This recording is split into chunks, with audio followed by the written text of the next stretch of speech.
अधिक माहिती घेऊया आपले प्रतिनिधी विकास कोकरे यांच्याकडून. विकास, दादांच्या मृतदेहाची ओळख पटलेली आहे. नक्कीच लागली. खरं तर जो सकाळी दुर्दैवी अपघात झाला, या अपघातामध्ये खरं तर विमानाचं दृश्य आपण पाहिलं अतिशय भीषण होतं. यामध्ये लँडिंग करताना या विमानाचा अपघात झाला होता आणि अक्षरशः हे विमान जळून त्या ठिकाणी खाक झालं होतं.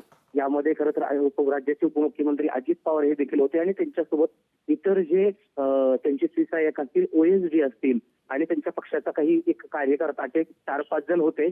अशामध्ये खरं तर अजित पवारांची बॉडी आता अजित पवारांचं पार्थिव हे ओळखी त्याची ओळख पटलेली आहे. कारण अजित पवारांच्या हातामध्ये जे घड्याळ होतं या घड्याळावरून खरं तर अजित पवारांची ओळख पटली. मात्र इतर जे त्यांच्यासोबतचे सहकारी होते, त्यांचे जे OSD होते, यांच्या मृतदेहाची यांच्या पार्थिवाच्या अत्यंत वेगळ्या पद्धतीची अवस्था झाल्यामुळे खरं तर ते ओळखणं कुणालाही शक्य नाही. यामुळे DNAच्या माध्यमातून खरं तर यांची ओळख तपासणी त्या ठिकाणी सुरू आहे. मात्र सुनेत्रा पवार या दिल्लीहून त्या ठिकाणी बारामतीकडे रवाना झालेल्या आहेत आणि सुनेत्रा पवार या ठिकाणी आल्याशिवाय अजित पवारांचं पार्थिव या ठिकाणी मेडिकल कॉलेजवरून बारामतीच्या विद्या प्रतिष्ठान येथे.